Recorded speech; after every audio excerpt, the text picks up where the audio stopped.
공생애를 시작하신 예수님께서는 갈릴리 여러 회당을 다니시면서 말씀을 전하셨습니다. 예수님께서 제일 먼저 찾으셨던 회당이 가버나움 회당이었습니다.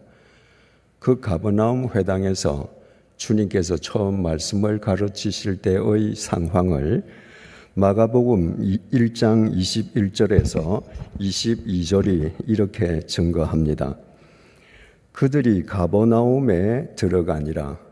그들은 바로 예수님의 제자들입니다. 예수께서 곧 안식일에 회당에 들어가 가르치심에 뭇 사람이 그의 교훈에 놀라니.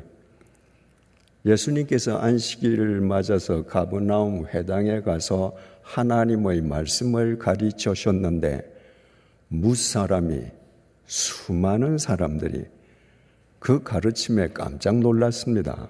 왜? 이는 그가 가르치는 것이 권위 있는 자와 같고 서기관들과 같지 아니함일러라. 예수님께서 처음으로 가르치시는데 그분의 가르침이 권위 있는 사람과 같더라는 겁니다. 그리고 그동안 계속 말씀을 전해왔던 서기관들과 같지 않다는 겁니다. 우리말 권위라고 번역된 엑수시아는 파워, 힘, 권세를 뜻합니다. 그것이 세상의 권세, 세상의 힘, 세상 권력의 파워를 뜻하겠습니까? 아닙니다. 바로 예수님의 가르침에 사람의 마음을 움직이는 생명의 엑수시아, 생명의 힘, 생명의 권세, 생명의 능력이 있었던 것입니다. 예수님의 말씀이 자신들의 가슴을 뒤집고 자신들의 가슴에 그동안 한 번도 느껴보지 못한 생명이 용서섬치게 하는 것을 보면서 그들이 깜짝 놀랐습니다. 서기관들과 달랐기 때문입니다. 그 말은 무슨 말입니까? 서기관들은 매 안식일마다 회당에서 말씀을 가르쳤는데 그들의 가르침에 한 번도 생명력을 느껴본 적이 없었기 때문입니다. 그런데 예수님 말씀에서 그들이 생명력을 느낀 것입니다. 왜 서기관들, 바리새인들의 가르침에는 생명력이 없었겠습니까? 그들은 사람을 사랑하지 않았기 때문입니다. 생명은 사랑에서 나옵니다. 그들은 하나님의 말씀으로 사람을 가르치고 잘못을 지적하고 비판하고 정죄하는 것을 목적으로 삼았습니다. 여러분, 자식이든 누구든 정말 한 사람이 잘못했을 때 그 사람을 꾸짖을 수 있잖아요. 근데 그 사람을 정말 사랑해서 이 사람이 바로 되기 원하는 사랑의 마음으로 꾸짖는 것과 꾸짖는 것 자체를 목적으로 삼는 꾸짖음은요, 사용하는 용어가 다르고 얼굴 눈빛이 다르고 표정이 다르고 행동이 다릅니다. 사랑과 정죄는 결코 같은 파장이 아닙니다. 꾸짖는 것을 목적으로 하는 정죄의 파장은 사람을 살리는 것이 아니라 죽입니다. 그래서 바리새인들과 서기관들은 수없이 많은 사람들을 영적으로 죽였습니다. 그러나 예수님께는 사랑과 생명이 분리되지 않았습니다. 예수님에게 있어서 생명은 영원한 사랑이었고 예수님에게 사랑은 곧 생명의 다른 이름이었습니다. 그래서 예수님께서 가시는 곳마다 생명의 역사가 일어났던 것입니다. 오늘날 교회 밖 세상 사람들을 향해서 사랑한다고 말합니다. 그리고 많은 사랑의 이벤트를 개최합니다. 그런데 생명의 역사는 일어나지 않습니다. 크리스천들이 세상 밖을 향해서 사랑합니다 하고 외치는 구호를 듣고 교회가 행하는 사랑의 이벤트를 경험하고 새로운 생명을 느껴서 예수를 믿게 되었다. 그런 분은 극히 드뭅니다. 이유가 뭐겠습니까? 사랑을 외치기는 하는데 사랑을 삶으로 살지 않기 때문입니다. 구호로 그치는 사랑은 사랑이 아닙니다. 사랑은 이벤트도 아닙니다. 그것은 자아 실현이나 자기 가치 구현입니다. 사람들 모아놓고 노래하고 맛있는 거 주고 사랑합니다라고 얘기하는 것은 자기를 위한 자기 가치 구현입니다. 나를 사랑하고 내가 하고 싶은 일을 하기 위해서 할 때 상대에게는 생명력이 전해지지 않는 것입니다. 여러분, 교회가 사랑을 구호로 외치는 것이 아니라 삶으로 실천하지 않으면 그것은 교회의 존립 기반을 스스로 차버리는 것입니다. 고린도전서 13장 1절에서 3절입니다. 내가 사람의 방언과 천사의 말을 할지라도 사랑이 없으면 소리나는 구리와 울리는 꽹과리가 되고 내가 예언하는 능력이 있어 모든 비밀과 모든 지식을 알고 또 산을 옮길 만한 모든 믿음이 있을지라도 사랑이 없으면 내가 아무것도 아니요.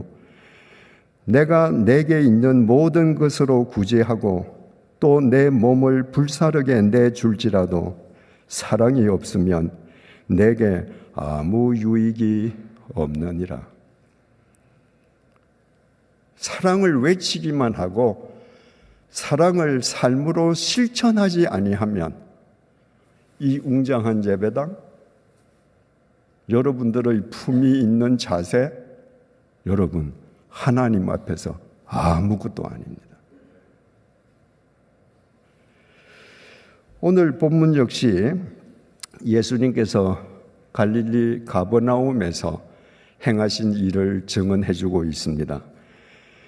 1절입니다. 예수께서 다시 회당에 들어가시니 한쪽 손 마른 사람이 거기 있는지라. 혹시 성지순례 할 때 갈릴리의 가버나움에 가신 분은 보셨는지 모르겠습니다만은 지금도 가버나움에 가면 그것이 관광객들을 위해서 신축된 것인지 아니면 2000년 전부터 있었던 것인지는 알지 못하지만 2000년 전 예수님께서 계실 때에 사용하던 회당과 같은 모양의 회당이 있습니다. 들어가 보면 꽤 큽니다. 사람들이 들어오면 바닥에 앉지 않고 다 섭니다. 그리고 가르치는 사람이 앞에서 혹은 그들 한가운데에서 가르칩니다. 저는 여러분들보다 월등하게 높은 자리에 있습니다. 그러니까 이 높은 자리에서 여러분 얼굴들 다 볼 수 있습니다. 회당은 앞에 계단이 한두 개. 그러니까 그 계단에 서서는 서 있는 사람들, 얼굴이 뒤에 있는 사람들은 안 보입니다. 더구나 설교자가 한가운데 서면 자기 주위에 있는 사람 얼굴밖에 안 보이는 거예요. 손 마른 사람은 불구자입니다. 옛날 유대인들은 불구자를 저주받은 인간이라고 해서 인간으로 보지 않았습니다. 옆에 지나가도 내 옆에 앉아도 사람으로 취급하지 않았습니다. 그런데 그 회당에 가득 차서 서 있는 사람 가운데 예수님의 시선이 그 사람에게 가서 꽂혔습니다. 사랑은 시선이기 때문입니다. 돈을 사랑하는 사람은요, 어디 가든지 돈이 보입니다. 세상을 사랑하는 사람의 시선은 세상에서 벗어나지 못합니다. 사람을 사랑하는 사람은 어디 가든지 사람이 먼저 보입니다. 그 많은 사람 가운데 예수님께서는 가장 어려움에 처한 손 마른 사람을 보셨습니다. 한쪽 손 마른 사람이라고 표현한 헬라어 엑세람 메넨이 헬라어 원문에 수동태 완료 분사형으로 기록되어 있습니다. 이 손 마른 사람이 선천성 불구자가 아니라 후천적으로 질병에 의해서 혹은 사고 때문에 불구자가 되었다는 겁니다. 여러분, 앞을 볼 수 없는 맹인들이 얼마나 불편하겠습니까? 그런데 맹인 중에 두 종류가 있죠. 선천성 맹인이 있고 후천성 맹인이 있습니다. 선천성 맹인도 참 어렵게 살지만 그럼에도 불구하고 후천성 맹인에 비하면 선천성 맹인이 훨씬 적응력이 빠르다는 거예요. 태어나서부터 안 보였으니까 만지고 인식하고 하는 게 이게 다 몸으로 체화되어 있습니다. 근데 여러분 생각해 보십시오. 한 30살까지 두 눈을 뜨고 세상을 봤는데 어느 날 갑자기 질병 때문에 혹은 사고 때문에 앞이 안 보입니다. 모든 걸 더듬어서 인식해야 합니다. 익숙해질 때까지 얼마나 불편하겠습니까?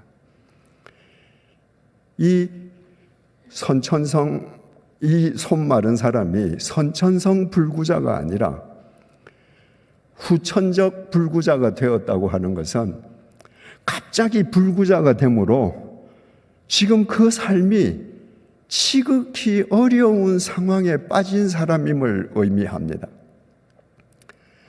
누가복음을 기록한 누가는 의사 아닙니까?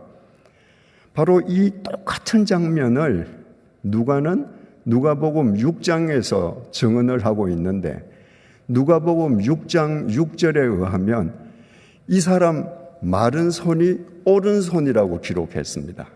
역시 의사답지요. 여러분, 2000년 전이나 지금이나 대부분 사람들은 주로 오른손을 사용합니다. 주로 오른손을 사용해서 가장의 의무를 다하던 이 사람의 오른손이 불구가 되었습니다. 그래서 누가는 그 오른손이 불구가 됨으로 말미암아 익숙하지 않은 왼손으로 살아가려고 이 사람이 얼마나 힘들었을까를 우리에게 전해줍니다.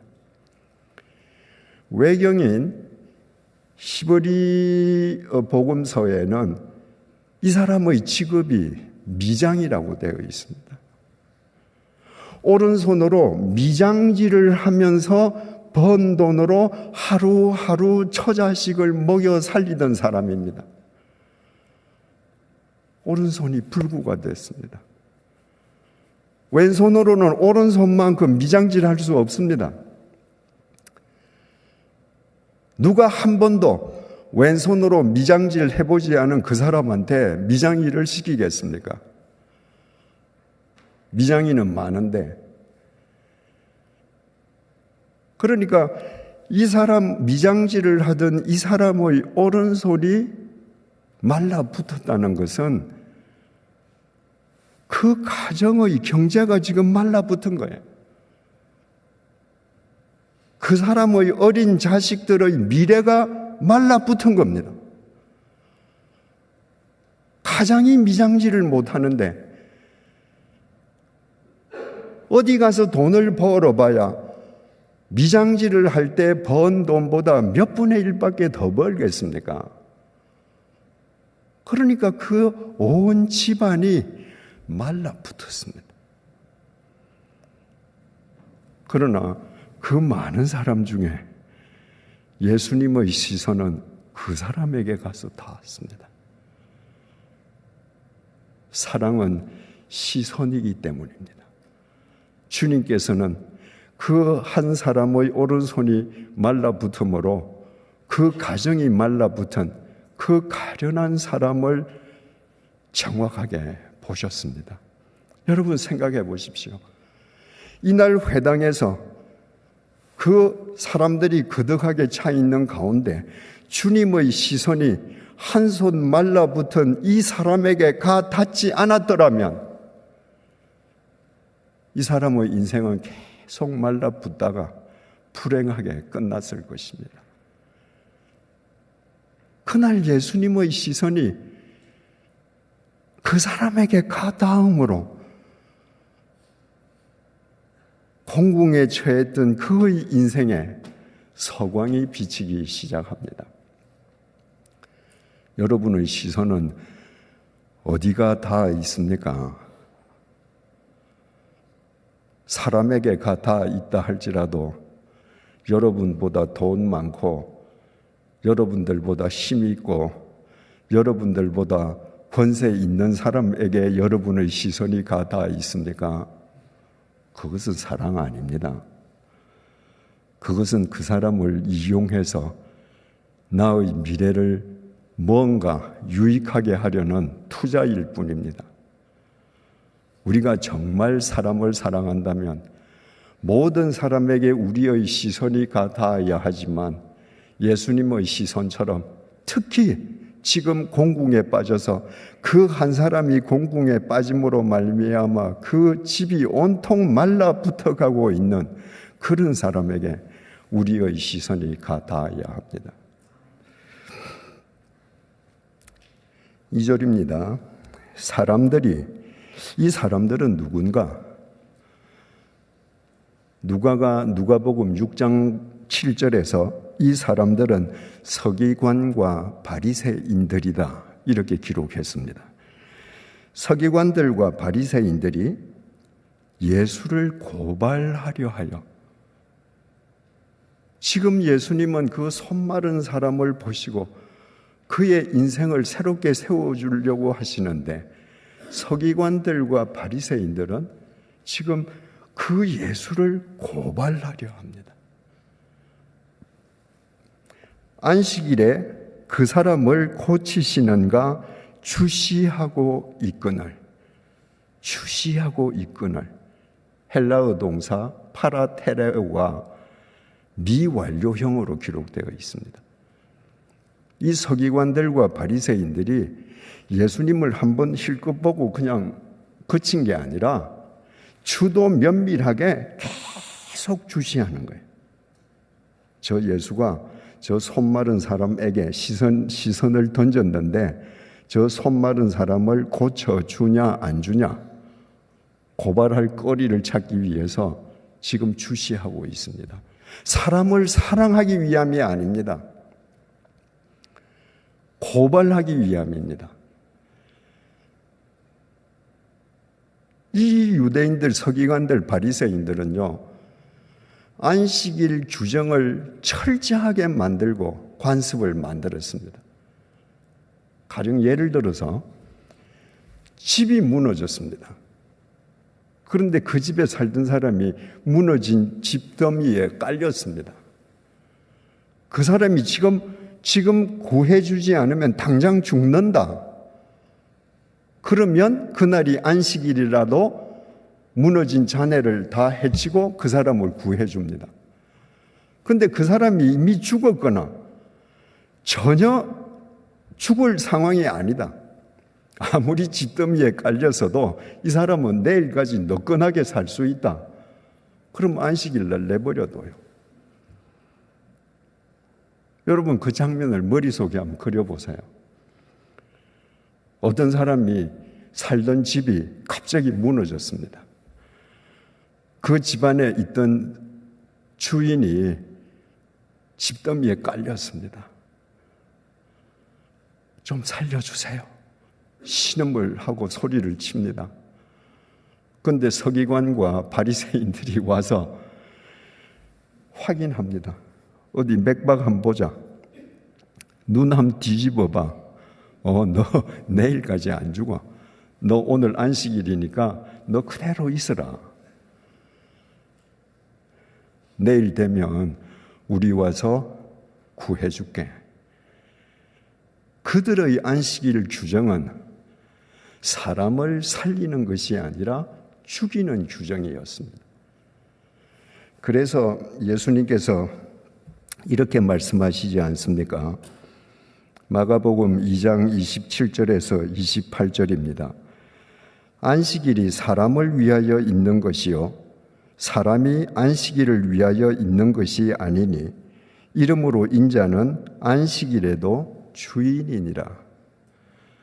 안식일이 사람을 위해서 있지 어떻게 사람이 안식일을 위해서 있냐? 사람이 집더미에 깔렸으면 금방 빼내줘야지. 어떻게 안식일이라고 너 죽지 않는다고 그 다음 날까지 그대로 내버려 두냐? 이처럼 예수님의 언행은 바리새인들과 서기관들이 금과 옥조로 삼고 있는 그들의 정통에서 완전히 벗어나 있었습니다. 저 예수를 가만히 두면 자기네들의 기반이 흔들립니다. 자기네들의 기득권이 흔들립니다. 만약에 민중들이 저 예수에 동조해서 난이라도 일으키면 자기네들은 설 곳이 없습니다. 그러니까 회당 안에서 예수님이 손 마른 사람을 보신 그날이 안식일이기 때문에 안식일 날 저 손 마른 사람을 고쳐주시느냐 아니냐 지금 주시하고 있습니다. 고쳐주시면 곧 고발하려고요. 여러분 얼마나 무서운 사람들입니까? 이 사람들은요, 예수님께서 시선을 던져서 보신 그 손 마른 사람을 예수님께서 고칠 수 있느냐, 고칠 수 없느냐를 지금 따지는 게 아닙니다. 지금 당장 고치시느냐, 안 고치시느냐. 그러니까 이 사람들은 알고 있습니다.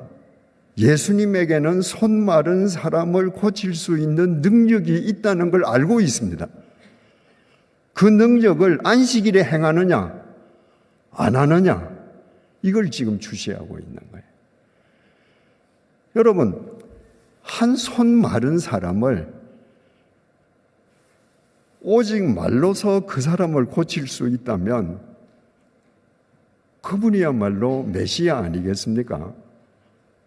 그런데 이 서기관들과 바리새인들은 예수님께서 고칠 수 있다는 건 의심하지 않으면서 그분이 자기들의 기득권을 뒤흔든다는 이유 때문에 그 메시아를 지금 고발하고 죽이려 하는 것입니다. 여러분, 지금 예수가 지금 당장 고치냐 안 고치냐, 고치기만 해봐라, 내가 고발할 거야 하고 예수를 주시하고 있는 그들의 눈빛을 한번 상상해 보십시오. 얼마나 음험합니까? 여기는 손 마른 사람, 한 가정이 무너질 판인데 그 사람은 안중에 없어요.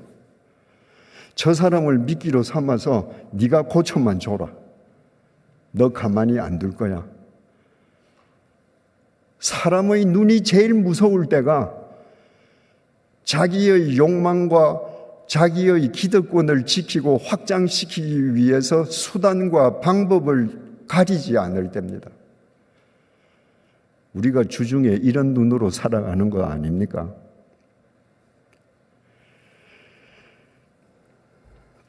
(3절입니다) 예수께서 손 마른 사람에게 이르시되 한가운데에 일어서라 하시고, 예수님께서는 지금 알고 계십니다. 저 바리새인들과 서기관들이 나를 주시하고 있고 왜 주시하고 있는지 알고 있습니다. 저들이 저 손 마른 사람을 미끼로 나를 고발하고 죽이려고 모의하는 거 알고 계십니다. 그런데 그 많은 사람들 가운데에서 손 마른 사람에게 한가운데에 일어서라. 헬라어 원문은 다릅니다. 당신 일어서서 한가운데로 나오세요. 이렇게 말했습니다. 지금 한가운데 일어서라가 아니라 그 손 마른 불구자가 저 귀퉁이에 있는데 형제여 일어서시오. 그리고 이 앞으로 한가운데로 나오시오. 사랑이 시선으로 그치면 안 됩니다. 시선은 반드시 관심으로 표현되어야 합니다. 지금 바리새인과 서기관들이 손 마른 사람을 미끼로 예수를 죽이려고 지금 주시하고 있으면 일반인이라면 우리라면 어떻게 하겠습니까? 저들이 미끼로 쓰는 저 손 마른 사람을 나는 의도적으로 외면해야죠. 그래야지 내가 고발 안 당하고 모함 안 당하고 곤욕을 안 치르지요. 근데 예수님께서는 그 모든 것을 아시면서 그 손 마른 사람을 사랑하셨기 때문에 그에게 시선만 던지신 것이 아니라 그를 바라보시면서 형제여 일어서시오. 이렇게 한가운데로 나오시오. 공개적으로 관심을 표했습니다. 예수님 앞에 한 한센병자가 찾아왔습니다. 우리나라에서도 50년대, 60년대까지 한센병은 저주받은 병 아닙니까? 2000년 전에는 더 한센병에 대한 인식이 좋지 않았습니다. 그래서 한센병에 걸리면 모든 가족으로부터 버림받는 거예요. 그래서 동네에서 멀리 떨어진 격리시설에 수용돼야 합니다. 그리고 함부로 마을에 나올 수 없습니다. 왜냐하면 그 사람이 마을에 나오면 다른 사람들이 감염될 수 있거든요. 그러니까 만약에 한센병자가 마을에 나타났다 하면 마을 사람들이 합법적으로 돌을 던져서 쫓을 수 있었습니다. 이 한센병자가 예수님에게 나왔다는 것은 마을에 계신 예수님을 찾아오는 동안에 주민들에게 발각되어서 돌에 맞아 죽어도 좋다는 겁니다. 이 사람은 지금 생명을 걸고 왔습니다. 예수님을 만나면 내가 치유함을 받을 수 있겠다는 믿음이 있었던 겁니다. 예수님을 만나서 원했습니다. 주님께서 원하시면 나를 깨끗게 하실 수 있습니다. 주님 옷자락을 붙잡고 주님 고쳐주십시오. 이게 아니고 주님 당신이 원하신다면 나 깨끗게 해주실 수 있지 않습니까? 그렇게 해주시면 좋겠습니다. 뒷말은 생략이에요. 그 앞 구절로서 자기의 마음은 예수님께 충분히 전달됐거든요. 마가복음 1장 41절입니다. 예수께서 불쌍히 여기사 돌에 맞아 죽을 각오를 하고 자기 앞까지 찾아 나온 그 한센병자를 예수님께서 불쌍히 여기셨습니다. 그래서 형제여, 내가 원한다. 네가 깨끗해져라. 이렇게 하시지 않았습니다. 예수께서 불쌍히 여기사 손을 내밀어 그에게 대시며 내가 원하노니 깨끗함을 받으라. 예수님은 말씀만 해도 돼. 말씀만 하셔도 이 한센병자가 깨끗할 수 있습니다.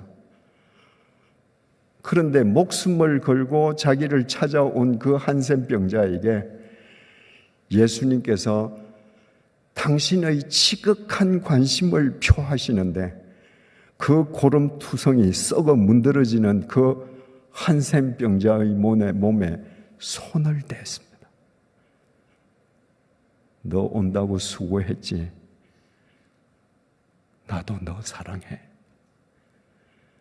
여러분, 이 한센병자가 한센병에 걸린 뒤에 가족으로부터 버림받고 이웃으로부터 버림받고 친구로부터 버림받고 격리시설에 수용되어서 살아왔는데 한센병에 걸린 이후에 누가 자기 몸에 손을 대줬겠습니까? 예수님께서 그 한센병자의 몸에 손을 대는 순간에 예수님의 체온이 그 한센병자의 온몸에 퍼지는 순간에 그 한센병자는 영육간에 치유되지 않겠습니까?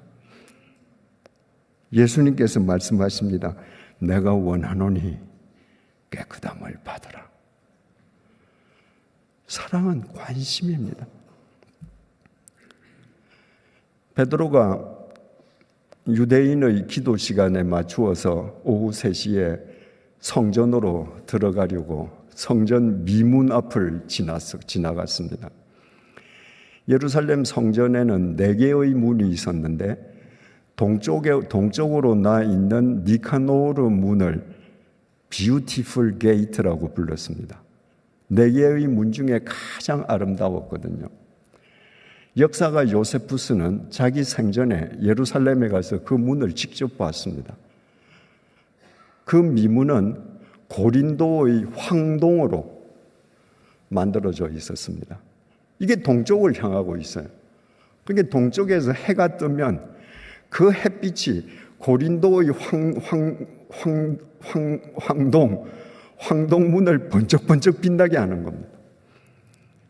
그러니까 정말 아름다운 문이죠. 그 아름다운 문 앞에 날 때부터 선천성 하반신 불구자가 앉아서 지나가는 사람들에게 적선을 요구합니다. 그의 나이는 40여 세라고 성경이 증언합니다. 선천성 하반신 마비자니까 아침이 되면 다른 사람들이 메어다가 그 자리에 놓고 저녁이 되면 메어 갑니다. 말하자면 앵벌이에요. 그 사람이 적선에서 얻은 돈을 자기가 갖겠습니까? 그 사람을 메어다가 그 자리에 내려놓은 사람들이 가져가는 거죠. 아름다운 미문 앞에 앉아 있는데 이 뷰티풀 게이트가 그 선천성 하반신 마비자에게는 그림의 떡입니다. 자기는 들어갈 재간이 없습니다. 그런데 베드로가 자기 앞을 지나가는 것을 보고 한 푼 줍쇼 하고 적선을 청했습니다. 이 거린이 베드로를 본 것을 헬라어 동사로 에이도라고 기록이 되어 있습니다. 이 에이도는 영어로 말하자면 to see, 무슨 특별한 의미를 두고 보는 것이 아니라 내 망막에 그냥 비치니까 보는 거예요. 여러분, 오늘 저녁에 예배당에 오실 때까지 댁을 출발해서 자동차도 지나가고 신호등도 건너고 무슨 가게도 지나왔는데 다 기억 안 나시죠? 왜냐하면 그냥 의미 없이 여러분들 눈에 보였기 때문이에요. 이 선천성 거리는 그 자리에 앉아서 누구든지 지나가는 인기척만 나면 그냥 허물건 눈을 뜨고 한 푼 줍쇼 하는 사람이에요. 그래서 A도 아무 의미도 없이 베드로를 보면서 적선을 청했습니다. 한 푼 줍쇼 하는 소리를 듣고 베드로가 그 자리에서 발걸음을 멈추었습니다. 그리고 그 사람을 봤습니다. 헬라어 동사 블레포라고 기록되어 있는데 블레포는 to gaze, 응시하답니다. 거꾸로 돼야 될 것 같죠. 거린이 한 푼이라도 돈을 얻기 위해서 지나가는 행인을 응시하고 행인들은 그냥 보는 둥 마는 둥 지나가야 될 것 같은데 이 거린이 시뻘건 눈으로 한 푼 줍쇼 했는데 그 자리에 거린이 있다는 것을 알지 못한 베드로가 그 소리를 듣고 그 자리에서 멈추었습니다. 그리고 그 거린을 응시했습니다. 사랑이 시선이기 때문입니다. 만약에 그때 베드로가 멈추어서 그 사람을 응시하지 않았으면 그 사람 인생에 역사가 일어나지 않습니다. 그리고 베드로가 그 거린을 향해서 아테니죠. 영어로 look at, 나를 주목해봐라. 그렇게 흐물건한 눈으로 보지 말고 나를 주목해라. 그랬더니 흐물건 눈으로 베드로에게 적선을 청했던 그 거린이 뭘 줄 모양이지? 그리고는 베드로를 에페코 했습니다. 영어로 give attention. 온 시선을 베드로에게 집중했습니다. 자, 거린은 앉아있죠.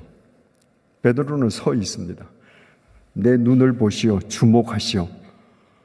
앉아서 베드로를 주목하는 거린의 시선, 서서 거린을 내려다보는 베드로의 시선이 부딪히면서 불꽃을 튀깁니다. 그 순간에 베드로가 말했습니다. 사랑은 시선을 넘어가는 거거든요. 형제여, 당신이 요구하는 금이나 은은 나에게 없습니다. 그런데 나한테 있는 것이 있습니다. 나사렛 예수의 이름으로 일어나 걸으십시오. 말만 한 게 아닙니다. 그러면서 그 거린의 손을 잡아서 일으켰습니다. 여러분, 그 거린이 선천성 하반신 마비자로 태어나서 그 자리에서 거린으로 살아온 이래 자기 손을 잡아준 사람은 베드로가 처음이었을 것입니다. 그 베드로의 체언을 통해서 나사렛 예수의 생명이, 사랑이, 능력이 그의 몸속에 들어갈 때 그 하반신 마비자가 벌떡 일어났습니다. 그리고 그림의 떡이었던 그 미문 안으로 들어가면서 주님을 찬양했습니다. 여러분, 사랑이 구호로 머물지 않고, 사랑이 시선으로 머물지 않고, 사랑이 관심의 표출, 행동으로 드러날 때 사랑은 이렇게 생명의 역사를 일으킵니다. 예수님께서 그 손 마른 사람에게 형제여, 일어나서 이 한가운데로 오세요. 관심을 표했습니다. 4절입니다. 그들에게 이르시되, 그 자리에 있는 바리새인들과 서기관들 그리고 나머지 모든 사람들에게 주님께서 지금 말씀합니다. 손 마른 사람은 지금 예수님 앞 한가운데 지금 그대로 서 있습니다. 안식일에 선을 행하는 것과 악을 행하는 것, 생명을 구하는 것과 죽이는 것, 어느 것이 옳으냐 하시니 그들이 잠잠하거늘. 예수님께서 물었습니다. 안식일에 선을 행하는 것과 악을 행하는 것, 사람을 살리는 것과 죽이는 것, 어느 것이 옳으냐? 서기관들, 바리새인들 입을 닫았습니다. 왜? 자기들도 답은 알거든요. 자기들도 답은 아는데 답대로 살지 않는 겁니다. 자기네들도 답은 아는데 자신들의 기득권을 더 중시하기 때문에 자신들이 아는 답과 정반대로 사는 겁니다. 그러니까 입을 닫고 잠잠할 수밖에 없죠. 얼마나 비겁합니까? 손 마른 사람을 미끼로 삼고 이 땅에 강림하신 예수님의 능력을 다 알면서도 예수를 자기네들의 기득권을 위해서 죽이려고 주도 면밀하게 주시하는 사람들이 예수님의 질문 앞에서는 한마디도 답변하지 못했습니다. 5절 말씀입니다. 그들의 마음이 완악함을 탄식하사 노하심으로 그들을 둘러보시고. 헬라어 원문은 이것도 뒤집혀 있습니다. 주님께서 어느 것이 옳으냐? 선을 행하는 것과 악을 행하는 것, 사람을 살리는 것과 죽이는 것 가운데 어느 것이 옳으냐? 답을 알면서도 그들이 다 침묵했습니다. 그랬더니 주님께서 노하심으로 그들을 둘러보시고 그들의 마음이 완악함을 탄식하사. 헬라어 원문은 순서가 이렇습니다.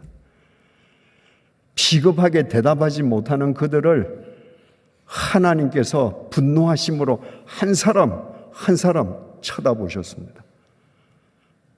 그들 중 누구도 주님과 눈을 맞추지 못했을 것입니다. 주님께서 그렇게 질문하셨고 그들이 대답하지 못했고 주님께서 분노하심으로 그 한 사람 한 사람과 시선을 마주쳤다면 그들 중에 한 사람은 주님, 내가 잘못했습니다. 돌이켜야 되잖아요. 한 사람도 없었습니다. 그래서 주님께서 그들의 마음이 돌처럼 굳은 것을 한탄하셨습니다. 5절입니다. 그들의 마음이 완악함을 탄식하사 노하심으로 그들을 둘러보시고 그 사람에게 이르시되, 손 마른 사람, 지금 한가운데 나와 있는 사람, 그 사람의 입장을 여러분 한번 생각해 보세요. 예수가 오신다고 해서 그 회당에 들어가서 자기는 불구자기 때문에 저 구석에 있는데 자기를 발견하신 예수님께서 형제여 한가운데로 와서 서시오. 그리고 자기를 미끼로 삼으려는 사람들을 예수님께서 꾸짖으시고 할 때 이 손 마른 사람 한가운데 서 있는 사람이 흥분과 놀라움과 두려움으로 지금 저 심장이 쿵쾅거리지 않겠습니까? 그 사람에게 이르시되 내 손을 내밀라 하시니 손이 말라붙었습니다. 네 손을 내밀어라. 그 손이 회복되었더라. 여러분, 이 사람은 오른손으로 미장이질을 해서 가족을 먹여 살리던 가장입니다. 이 사람 손이 회복되었다는 것은 그 사람의 손이 회복된 것으로 끝난 것이 아닙니다.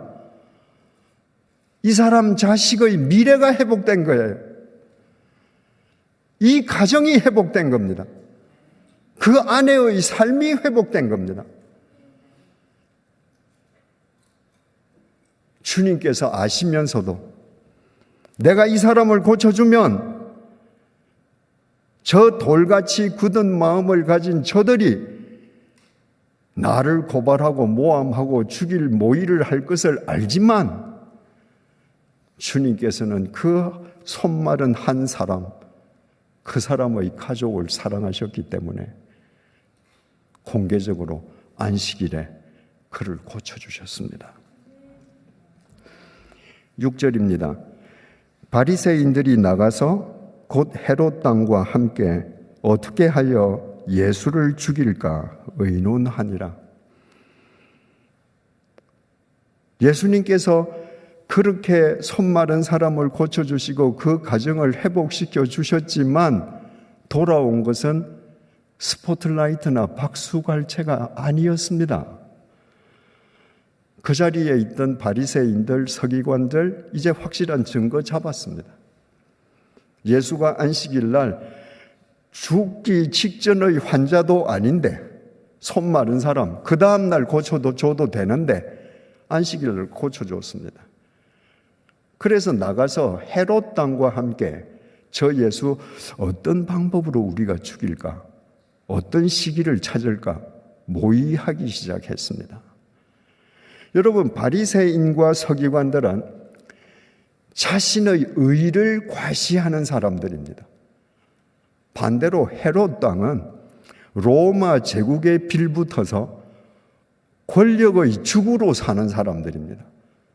그러니까 평소에 자기 의를 과시하면서 다른 사람을 정죄하는 바리새인들과 권력의 주구로 사는 헤롯 당은 물과 기름 같아서 결코 같이 있을 수 없었습니다. 그런데 예수 때문에 자기들의 기득권이 흔들릴 것 같자 견원지간이든 그들이 힘을 합쳤습니다. 어떻게 우리 예수 죽일까?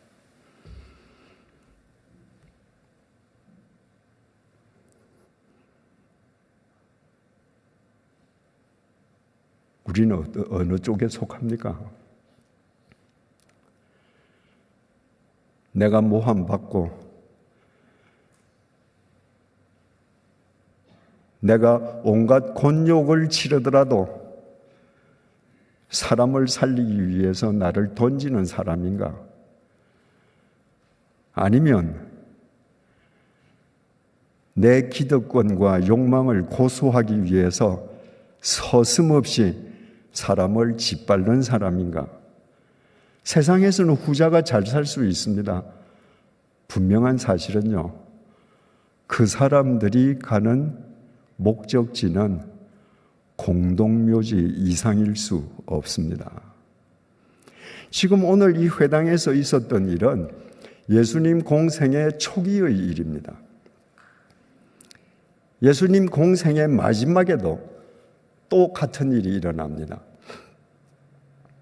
예수님께서 십자가에 못 박히시기 닷새 전에 예루살렘으로 올라가셨습니다. 목적은 오직 하나, 인간의 죄값을 대신 치르시기 위한 십자가의 제물이 되시기 위함이었습니다. 그 상황이 마태복음 21장에 기록되어 있습니다. 마태복음 21장 6절에서 7절입니다.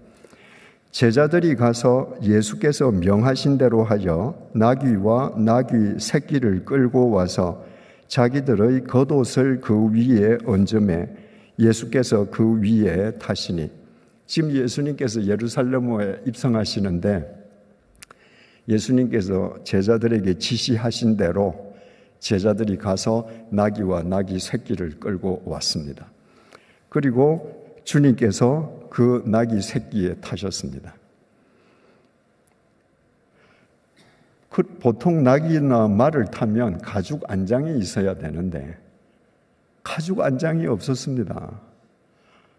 그래서 제자들 그 남루한 겉옷, 그 겉옷을 나귀 새끼 위에 덮어서 안장으로 썼습니다. 그리고 지금 예수님께서 그 위에 타고 가시는데 스가랴 9장 9절 말씀을 성취하시기 위함이었습니다. 시온의 딸아 크게 기뻐할지어다. 예루살렘의 딸아 즐거이 부를지어다. 보라, 내 왕이 내게 임하시나니 그는 공의로우시며 구원을 베푸시며 겸손하여서 나귀를 타시나니 나귀의 작은 것 곧 나귀 새끼니라. 지금 주님께서는 나귀 새끼를 타시고 내가 구약에서 예언한 메시아다, 알 사람은 알아라, 이렇게 공개적으로 선포하시고 지금 예루살렘으로 들어가십니다. 8절입니다. 무리의 대다수는, 여기 마태복음과 요한복음에 보면 두 부류의 무리입니다. 예수님께서 예루살렘에 올라가실 때에 여리고에서 올라가셨거든요. 그러니까 여리고에서부터 지금 예수님을 따라오는 대군중이 있습니다. 또 한 무리는 예수님을 환영하기 위해서 예루살렘에서 나온 군중 무리입니다. 그러니까 지금 예수님은 한가운데 있고 여리고에서 따라온 군중, 예루살렘에서 나온 군중들이 지금 예수님을 열광적으로 환영하는 겁니다. 무리의 대다수는 그들의 겉옷을 길에 펴고 다른 이들은 나뭇가지를 베어 길에 펴고, 보통 그 왕이 지나가면 카페트가 깔려 있어야 되잖아요. 붉은 카페트. 그런데 무리들이 붉은 카페트가 없으니까 길에도 자기네들의 겉옷을 깔았습니다. 그리고 왕이 지나가시면 꽃을 뿌려야 되는데 꽃이 없으니까 나무 가지를 베어다가 지금 길에다 뿌려요. 앞에서 가고 뒤에서 따르는 무리가 소리 높여 이르되 호산나 다윗의 자손이여 찬송하리로다. 주의 이름으로 오시는 이여 가장 높은 곳에서 호산나 하더라. 지금 왕의 행렬인데 조그마한 나귀 새끼 타고 제자들의 옷을 안장 삼고 무리가 던진 겉옷을 카페트 삼고 지금 행진을 하는데 그 코미디 아닙니까? 그런데도 무리 가운데 누구도 그 행렬을 보고 웃거나 코미디라고 생각하지 않았습니다. 다 진지했습니다. 호산나, 지금 구원해달라고. 호산나가 지금 구원하소서입니다. 지금 우리를 구원하소서. 그리고 예수님을 열광적으로 환영합니다. 10절입니다. 예수께서 예루살렘에 들어가시니 온 성이 소동하여 이르되 이는 누구냐 하거늘. 마침내 예수님께서 예루살렘 성에 입성하셨습니다. 그랬더니 온 성이 소동했다는 거예요. 우리말 소동하다라고 번역된 헬라어 동사 세이오는 지축이 흔들렸다는 말입니다.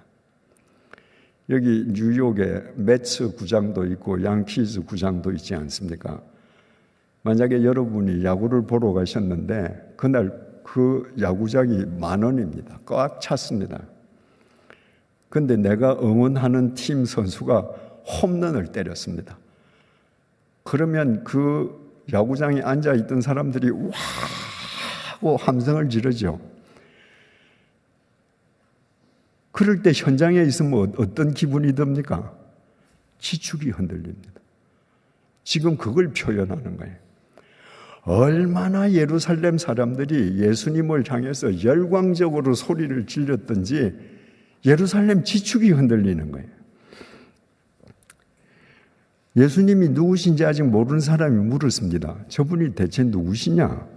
11절 무리가 이르되 갈릴리 나사렛에서 나온 선지자 예수라 하니라. 사람들이 대답하기를 저분은 갈릴리 나사렛에서 오신 선지자 예수야. 우리는 성경 공부를 하면서 하도 선지자라는 말을 많이 들으니까 이 사람들이 말한 이 선지자라는 단어에 대한 경외심을 알기가 어렵습니다. 말라기를 끝으로 400년 동안 선지자가 없었습니다.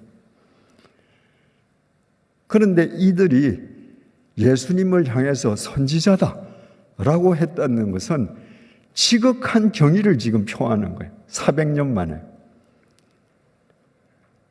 여러분, 예수님께서 그렇게 초라한 몰골과 우스꽝스러운 모양으로 예루살렘에 입성하시는데 예루살렘 사람들이 그렇게 열광적으로 호산나 지금 구원하소서 하고 예수님을 환영했다면 이들이 진짜 예수님이 메시아이신 줄 아시고 메시아에게 자기들을 의탁하기 위함이었던 것으로 생각되기가 쉽습니다.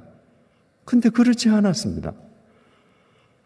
바로 이렇게 예수님에게 열광했던 사람이 불과 닷새 후에 빌라도 법정에서 예수를 못 박아 죽이라고 소리쳤습니다. 똑같은 사람들입니다.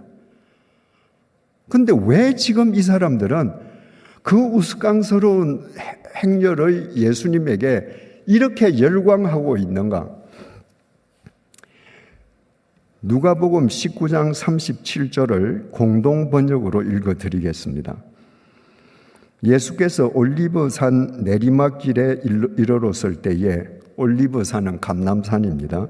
지금 예수님 행렬이 감람산 내리막길로 내려갔을 때 수많은 제자들은 자기들이 본 모든 기적에 대하여 기쁨을 감추지 못하고 소리 높여 하나님을 찬양하였다. 이 사람들은 지금 예수님을 향해서 열광하는 게 아닙니다.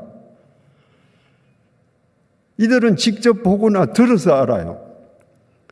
예수님께서 죽은 사람을 살리시고 물로 포도주를 만드시고 말씀으로 바다의 폭풍을 잠재우시고 빵 5조각과 물고기 2토막으로 5,000명을 먹이시고 그것 때문에 찬양했다는 거예요. 이들이 열광한 것은 예수님의 신통력입니다.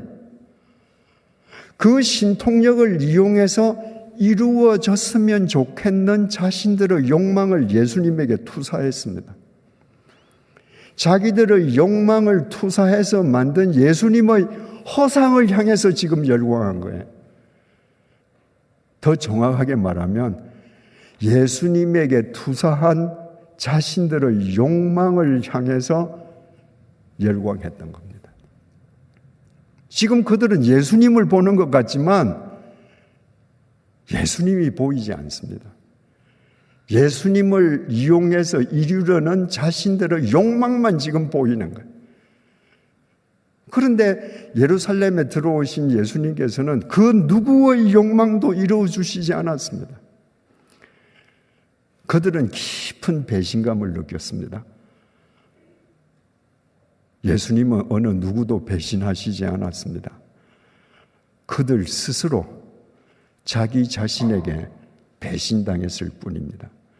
그래서 그들은 그들의 꿈이 깨어졌을 때, 자기 배신감에 치를 뜰 때 그렇게 열광하던 예수를 향해서 못 박아 죽이라고 소리쳤던 것입니다.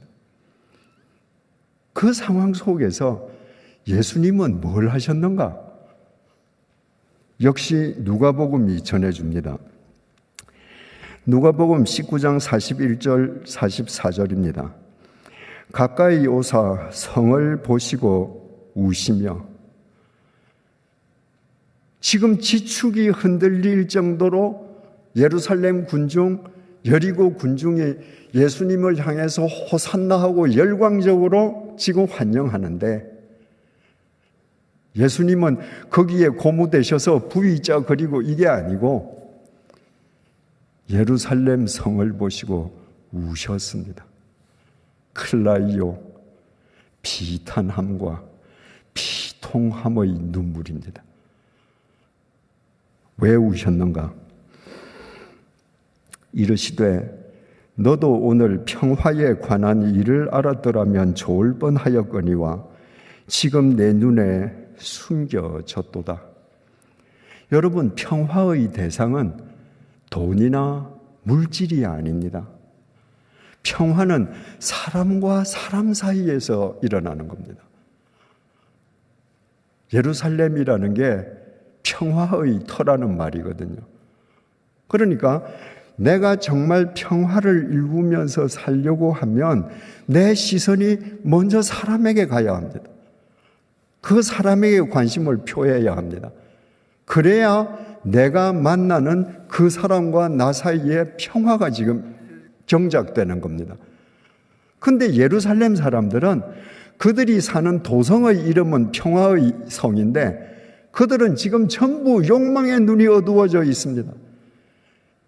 예수도 보지 못합니다.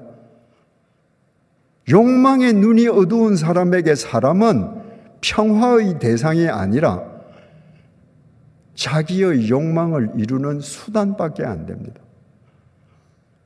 그러니까 이 예루살렘에 인간은 많은데 평화가 있을 수 없는 거예요. 그게 한탄스러워서 지금 주님께서 우셨습니다. 날이 이를지라 내 원수들이 토둔을 쌓고 너를 둘러 사면으로 가두고 또 너와 및 그 가운데 있는 내 자식들을 땅에 메어 치며 돌 하나도 돌 위에 남기지 아니하리니. 예수님께서는 저 사람과 사람 사이에 평화를 경작하지 못하고 자기 욕망을 위해서 사람을 수단으로 삼고 서로 싸우는 저 인간들의 말로가 어떻게 될 것인지 지금 주님께서는 보고 계시는 거예요. 이 주님의 예언은 추후 70년 로마 제국 티투스 장군에 의해서 실제로 성취되었습니다. 난공불락의 예루살렘 성을 함락시키기 위해서 티투스 장군은 예루살렘 성과 똑같은 높이의 토성을 쌓았습니다. 그리고는 사다리를 걸고 예루살렘 성 안으로 들어가서 남녀노소, 빈부, 귀천에 대한 대학살을 저질렀습니다. 사람을 사랑하지 못하고 자기 욕망에 눈이 멀어서 살던 사람들의 최후였습니다. 티투스 장군은 이때 예루살렘을 초토화시켰습니다. 지금 예루살렘에 가면 통곡의 벽이라고 남아있죠. 그것은 예루살렘 성전의 일부가 아닙니다. 예루살렘 성전은 티투스 장군이 돌 위에 돌 하나도 안 남기고 다 무너뜨렸습니다. 지금 통곡의 벽이라고 알려진 곳은 예루살렘 성전을 떠받치고 있던 서쪽 축대의 일부입니다. 왜 티투스 장군이 철저하게 초토화시키면서 그 서쪽 축대는 남겨뒀는가? 대로마 제국에 대항하면 어떤 집단이든 어떤 나라든 어떤 개인이든 이렇게 초토화된다는 것을 명시적으로 보여주기 위함이었다고 합니다.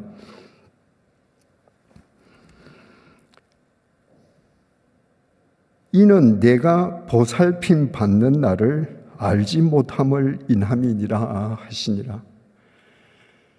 이렇게 너희들이 초토화당하고 학살을 당하는 것은 너희들이 보살핌을 받는 날을 알지 못했기 때문이다. 세 번역이 쉽게 번역했습니다. 이것은 하나님께서 너를 찾아오신 때를 내가 알지 못했기 때문이다. 하나님께서 보내신 내가 지금 너희들 앞에 있다. 그런데 너희들이 나를 보지 않는다. 욕망에 눈이 멀었다. 여러분, 이 예루살렘 군중과 예수님 이 장면을 머릿속에 한번 그려보십시오. 예루살렘 군중들은 자신들의 욕망을 예수님에게 투사해서 자신들이 만든 예수님의 허상을 향해 지금 열광합니다. 자기 욕망에 뒤집혀 있습니다. 그리고 예수님을 향해서 호산나 호산나 하고 지금 지축이 흔들릴 정도로 환영합니다. 그러나 예수님께서는 거기에 휘둘리시지 않았습니다. 고무되시지 않았습니다. 흥분하시지 않았습니다. 예수님의 시선은 여전히 사람을 향했습니다. 주님의 때를 알아보지 못하고 결국은 비참하게 죽어갈 그들을 보시고 우셨습니다. 그들에게 시선만 던지신 것이 아니라 그들에게 당신의 온 몸으로 관심을 표하셨습니다. 예수님께서 십자가에 못 박히셔서 우리의 죄값을 대신 치러주실 때 네가 빌라도 법정에서 나를 못 박아 죽이라고 소리쳤지 너희들은 제외야 아니었습니다. 주님께서 십자가의 제물이 되실 때 주님께서 대신 치르신 죄값은 바로 주님을 못 박아 죽이라고 하던 그 예루살렘 사람들, 자신들의 욕망을 예수님에게 투사해서 예수님의 허상을 향해서 열광하던 그 예루살렘 사람들, 그들의 죄값도 같이 치러주셨습니다. 사랑의 주님이시기 때문입니다. 사랑하는 교우 여러분, 우리는 어느 쪽입니까? 예루살렘 군중 쪽입니까? 아니면 예수님을 닮은 예수의 제자 쪽입니까?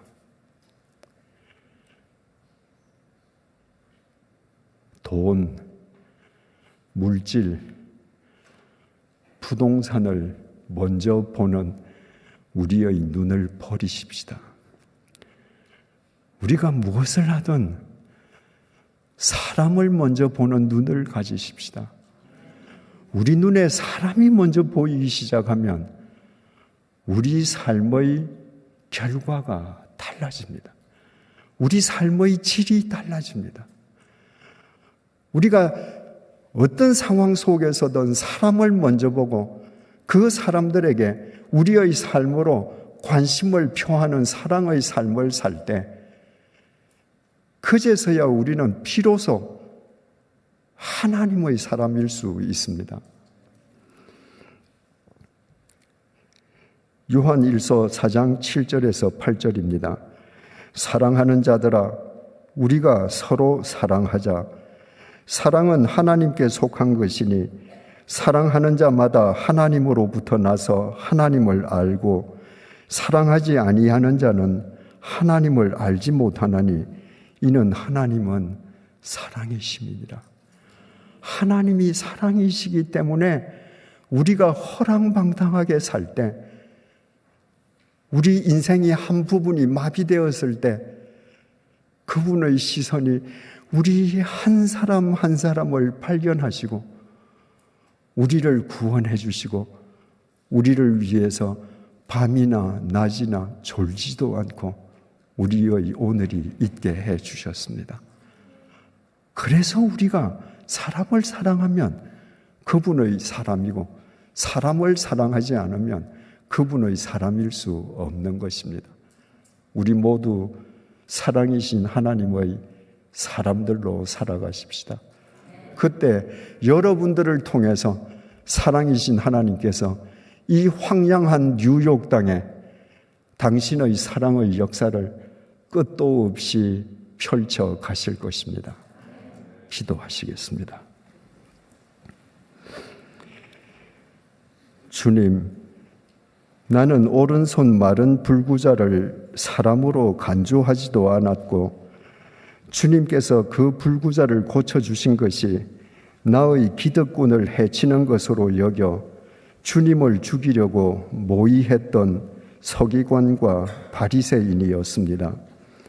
나는 욕망에 눈이 멀어 시도 때도 없이 주님을 이용하여 욕망을 이루려 악을 쓰고 내 뜻이 이루어지지 않으면 가차없이 주님을 십자가에 못 박아 버리는 예루살렘 군중이었습니다. 이러고서도 겉으로는 그럴듯한 크리스천인 척 위장하며 살아왔습니다. 이 시간 이 모든 죄를 회개하오니 용서해 주시기를 간구합니다. 언제나 사람을 먼저 보셨던 주님, 십자가의 제물이 되기 위해 예루살렘에 입성하시면서도 가련하고 무지한 인간들을 먼저 보시고 고통과 비통함으로 우셨던 주님, 정말 주님의 제자가 되고 싶습니다. 사랑이신 삼위일체 하나님의 사람으로 언제나 사람을 사랑하며 살게끔 도와주십시오. 무엇보다 우리의 시선이 늘 사람에게 먼저 가 닿게 해 주십시오. 이제부터 사람을 사랑하며 살아가는 우리가 사랑이신 주님께서 이 시대를 위해 마음껏 사용하시는 사랑의 증인들이 되게 해 주십시오.